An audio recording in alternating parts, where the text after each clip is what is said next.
Data 8 shkurt, Zanafilla, kapitulli 41. Por ndodhi që mbas 2 vitesh të plota, faraoni pa një ëndër. Ai ndodhej pra një lumi dhe jashtë po ngjiten nga lumi 7 lopë të hishme e të majme që nisën të kullosin ndër xungthe. Pas atyre u ngjiten nga lumi 7 lopë të tjera të shëmtuara dhe të dobta dhe u ndalen pranë të parave në bregun e lumit. Tani lopët e shëmtuara dhe të dobta hëngrën lopët e hishme dhe të majme. Pastaj faraoni u zgjua. Më pas e zuri gjumi përsëri dhe pa një ëndër të dytë. Dhe ja, 7 kallin të trashë dhe të bukur që dilnin nga një kërcell i vetëm. Pastaj ja, 7 kallin të hollë dhe të tharë nga era lindore që mbinin pas tyre. Dhe kallin të hollë gëlltitën 7 kallin të trashë dhe të plot. Atëherë faraoni u zgjua dhe ja, ishte një ëndër. Në mëngjes shpirti i tij që i trazuar dhe dërgoi e thirrri tërë magjistarët dhe të diturit e Egjiptit. Pastaj faraoni u tregoi ëndrat e tij, por asnjëri prej tyre nuk që në gjendje t'ja interpretonte faraonit. Atëherë krye kupëmbajtësi i foli faraonit duke i thënë: "Sot kujtoj gabimet e mia. Faraoni ishte zemëruar me shërbëtorët e tij dhe më kishte futur në burg në shtëpinë e kreut të rojeve mua dhe krye bukpjeksin. Po atë natë, unë dhe ai pam një ëndër, secili pa një ëndër që kishte kuptimin e saj. Me ne ishte edhe një hebrej i ri, shërbëtori i kreut të rojeve. Ati i tregua ëndrat tona dhe ai na i interpretoi duke i dhënë secilit interpretimin e ëndrës së tij. Dhe gjërat u zhvilluan pikërisht sipas interpretimit që na kishte dhënë ai. Faraoni më rivendosi në detyrën time dhe e vari tjetrin. Atëherë faraoni dërgoi ta therrisnin Jozefin që e nxorën menjëherë nga burgu nën toksor. Kështu ai u rrua, ndoroi rrobat dhe erdhi te faraoni. Dhe faraoni i tha Jozefit: "Kam parë një ëndër dhe askush nuk është në gjendje ta interpretoj. Por kam dëgjuar për ty se kur ke dëgjuar një ëndër, je në gjendje ta interpretosh." Jozefi u përgjigj faraonit duke i thënë: "Jo unë, Perëndia do të jap një përgjigje për të mirën e faraonit." Atëherë faraoni i tha Jozefit: "Ja, në ëndrën time unë rria në bregun e lumit, kur u ngjiten nga lumi 7 lopë të majme dhe të hishme që nisën të kullosnin ndër xungthe.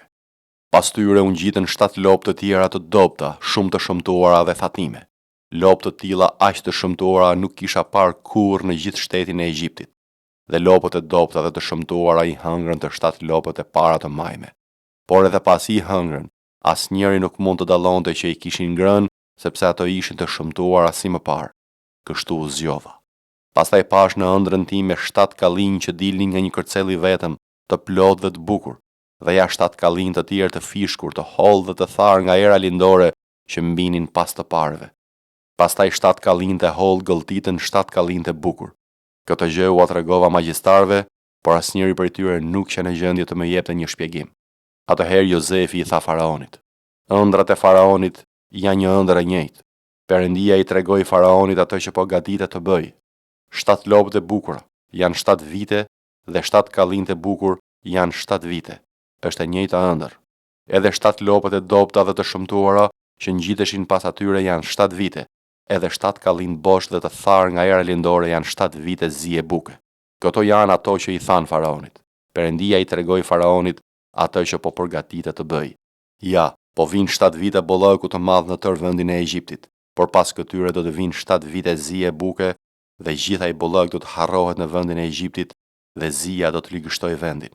Dhe në vend nuk do ta kujtojnë më bollëkun e mëparshëm për shkak të zisë së bukës që do të vijë, sepse kjo do të jetë shumë e rëndë. Fakti që kjo ëndër i është shfaqur faraonit 2 herë, do të thotë që këtë vendim e ka marrë Perëndia dhe Perëndia do të bëjë që të ndodhë shpejt. Prandaj faraoni të kërkojë një njeri të zgjuar dhe të urtë dhe ta caktojë në kryet e Egjiptit. Faraoni duhet të veprojë kështu: të emërojë në vend mikqyrës për të mbledhur 1/5 e prodhimeve të vendit e Egjiptit gjatë 7 viteve të bollëkut. Ata të grumbullojnë të gjitha ushqimet e këtyre viteve të mbara që po vinë dhe të grumbullojnë grurin nën autoritetin e faraonit dhe të ruajnë për furnizimin e qyteteve. Këto ushqime do të jenë një rezervë për vendin në të 7 vitet e zisë së bukës që do të bjerë në vendin e Egjiptit. Kështu vendi nuk do të humbas nga zia. Kjo gjë i pëlqeu faraonit dhe gjithë nënpunësve të tij. Dhe faraoni u tha nënpunësve të tij: "A mund të gjejmë një njeri si ky tek i cili të gjendet fryma e Perëndisë?" Atëherë faraoni i tha Jozefit: "Meqense se Perëndia të bëri të dish të gjitha këto gjëra, nuk ka asnjëri të zgjuar dhe të ditur sa ti. Ti do të jesh mbi shtëpinë time dhe i tërë populli im do t'u bindet urdhrave të tua. Vetëm për fronin unë do të jem më i madh se ti. Faraoni i tha Jozefit: Shiko, unë të emëroj mbi të gjithë shtetin e Egjiptit. Pastaj faraoni hoqi unazën nga dora e vet dhe ja vuri në dorë Jozefit. E veshi me rroba krejt prej liri dhe i vari në qafë një gjerdan të art. E hipi pastaj në karron e tij të dytë dhe para tij thërrisnin: Në gjunjë. Kështu faraoni e vendosi mbi tërë shtetin e Egjiptit. Veç kësaj faraoni i tha Jozefit: Faraoni jam unë, por pa ty asnjëri nuk ka për të ngritur dorën as këmbën në tërë shtetin e Egjiptit. Dhe faraoni e quajti Jozefin me emrin Cefnat Panea dhe i dha për grua Asenathin, të bijen e Potiferahut, prifti i Onit. Dhe Jozefi u nis për të vizituar shtetin e Egjiptit. Tani Jozefi ishte 30 vjeç kur u paraqit para faraonit, mbretit të Egjiptit.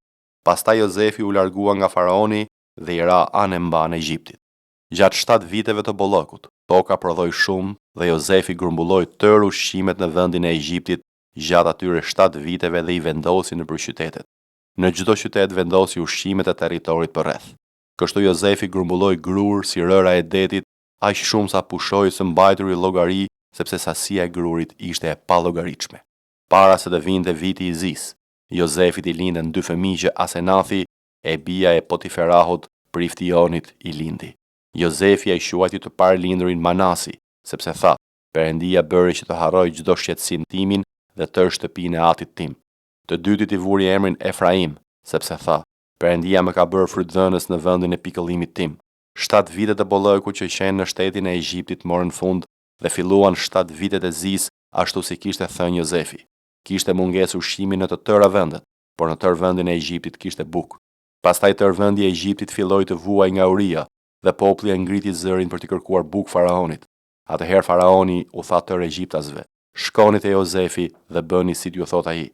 Zia ishte përhapur mbi sipërfaqen e tërë vendit dhe Jozefi i hapi tërë depot dhe u shiti grur egjiptasve. Por zia u bë më e rëndë në vendin e Egjiptit. Kështu njerëzit e të gjitha vendeve vinin në Egjipt te Jozefi për të bler grur, sepse zia ishte shtuar mbi tërë tokën. Marku, kapitulli 11. Dhe kur ju afruan Jeruzalemit, drejt Betfagës dhe Betanis, afër malit të ullinjve, Jezusi dërgoi 2 nga dishepujt e vet duke u thënë: Shkoni në fshatin përballë dhe posa të hyni aty, do të gjeni një korriç të lidhur, mbi të cilin ende nuk ka hipur askush. Zgjidheni dhe ma sillni. Dhe nëse ndokush ju thot: Pse po veproni kështu? Përgjigjuni: Zoti ka nevojë për të. Ai do ta kthejë menjëherë këtu. Ata shkuan dhe e gjetën korriçin të lidhur afër derës, jashtë në rrugë dhe e zgjidhen. Disa nga të pranishmit u thanë atyre: Çfarë po bëni? Pse po e zgjidhni korriçin? Këta ju përgjigjen ashtu si u kishte thënë Jezusi dhe ata i lanë të shkojnë. Atëherë ja quan Jezusit korriçin, vun mbi të mantelet e tyre dhe ai ul mbi të. Dhe shumë veta i shtronin rrobat e tyre rrugës, dhe të tjerë pren deg nga pemët dhe i hodhën rrugës. Dhe si ata që pararendin dhe ata që e ndiqnin Jezusin, thërrisnin dhe thonin: Hosana! Bekuar është ai që vjen në emër të Zotit. E bekuar është mbretëria e Davidit, atit ton që vjen në emër të Zotit. Hosana në vendet më të larta. Dhe Jezusi hyri në Jeruzalem dhe në tempull. Dhe mbasi shkoi mirë çdo gjë, duke qenë se ishte tashmë vonë, doli për në Betania bashkë me të 12-tët. Të nesërmën kur dolen nga Betania, ai kishte uri. Dhe duke parë nga larg një fik që kishte gjethe, shkoi për të parë nëse mund të gjente diçka atje. Por kur ju afrua zgjeti asgjë përveç gjetheve, sepse nuk ishte koha e fiqve. Atëherë Jezusi, duke ju drejtuar fikut, tha: Askush përjet mos ngrënë më fryt prej teje. Dhe dishepujt e tij e dëgjuan. Dhe arritën në Jeruzalem, dhe Jezusi hyri në tempull, filloi të dëbojë ata që shisnin dhe blinin brenda tempullit dhe përmbysi tryezat e këmbyesve të parave dhe ndenjësit e shitësve të pollumbave. Dhe nuk lejoi asnjë që të mbarte sende nëpër tempull. Dhe i mësonte duke u thënë atyre: Vallë nuk është shkruar, shtëpia ime do të quhet shtëpi e lutjes për të gjithë kombet? Ju përkundrazi e keni bërë shpellë kusarësh. Tani skribët dhe kryepriftrind ku i dëgjuan këtë fjalë, kërkonin mënyrën se si ta vrisnin, por kishin frikë prej tij, sepse gjithë turma ishte e habitur nga doktrina e tij. Dhe kur u bë darkë, Jezusi doli jashtë qytetit. Të nesërmen në mëngjes, duke kaluar panë se fiku ishte tharë me gjithë rrënjë.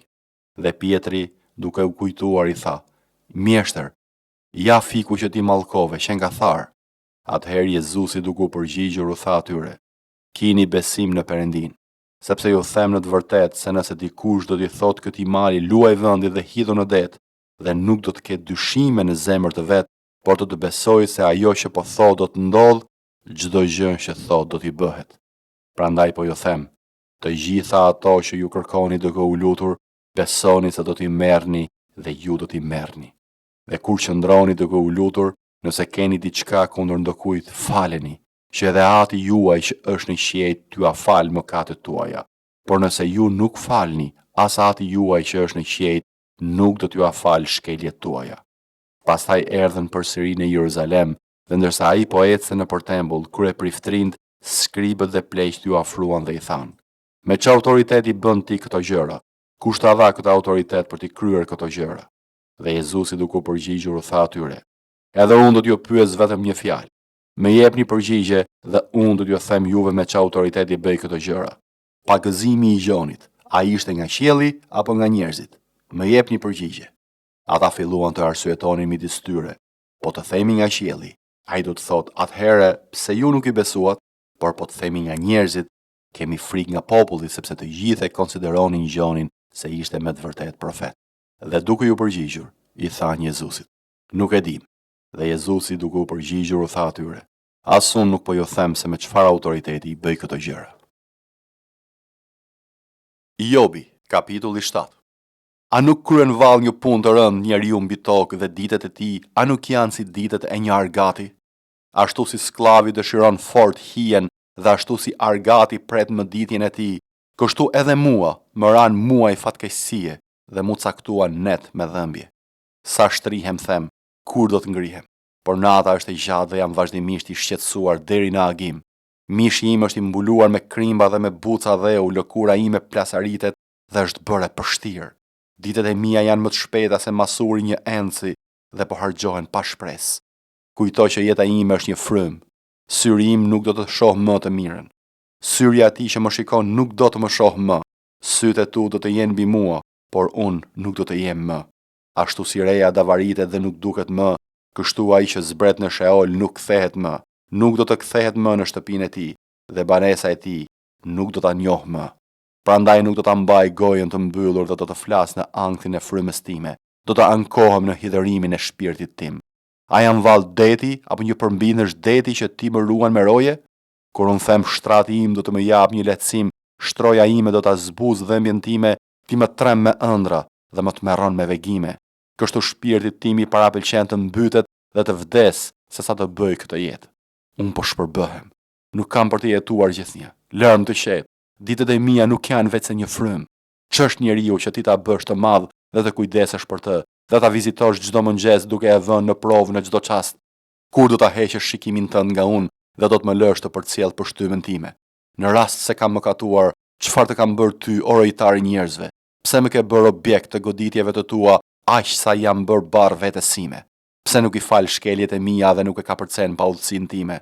Sepse shpejt do të jem pluhur. Ti do të më kërkosh, por unë nuk do të jem më. Romakëve, kapitulli 11. Po them pra, a thua Perëndia e hodhi poshtë popullin e tij? Kur mos qoftë, sepse edhe unë jam izraelit, nga pasardhja e Abrahamit, nga fisi i Benjaminit. Perëndia nuk e hodhi poshtë popullin e vet, të cilin e njohu që më parë. A nuk e dini që thot shkrimi për Elian? Si i drejtohet Perëndis kundër Izraelit duke thënë: O Zot, profetet e tu i vranë dhe altarët e tu i rrëzuan dhe unë mbeta i vetëm dhe po kërkojnë jetën time. Por çfarë i tha përgjigjja hyjnore? Kam lënë për veten time 7.000 burra që nuk kanë rënë në gjunjë përpara balit.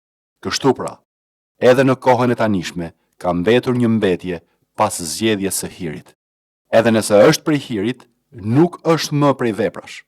Përndryshe hiri nuk do të ishte më hir. Por, po të jetë nëpërmjet veprave, nuk është më prej hirit. Përndryshe, vepra nuk do të ishte më vepër. E çfarë atëherë? Izraeli atë që kërkoi nuk e mori, kurse të zgjedhurit e morën dhe të tjerët u ngurtësuan siç është shkruar. Perëndia u dha atyre frym drejtëmitjeje, sy që të mos shohin dhe vesh që të mos dëgjojnë deri në ditën e sotme. Dhe Davidi thot, tryeza e tyre u bëft lak dhe kurth dhe skandal dhe shpagim për ta.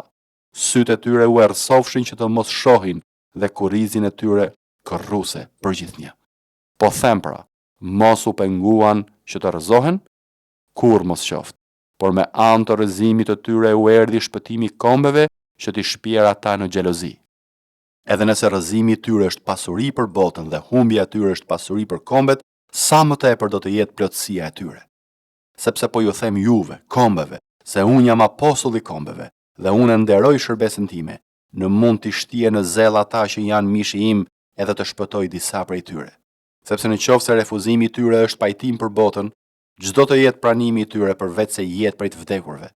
Por nëse buka e parë është e shenjtë, atëherë është i shenjtë edhe brumi, dhe nëse rrënja është e shenjtë, atëherë të shenjta janë edhe degët.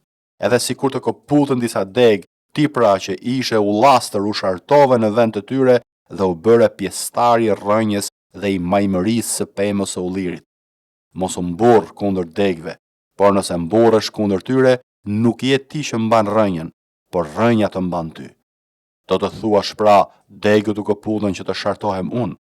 Mirë, ato u koputën për mosbesimin, por ti qëndron për shkak të besimit, mos u mbaj me të lartë, por druaj, sepse nëse Perëndia nuk i kurseu degët natyrore, shiko se mos nuk të kursen edhe ty.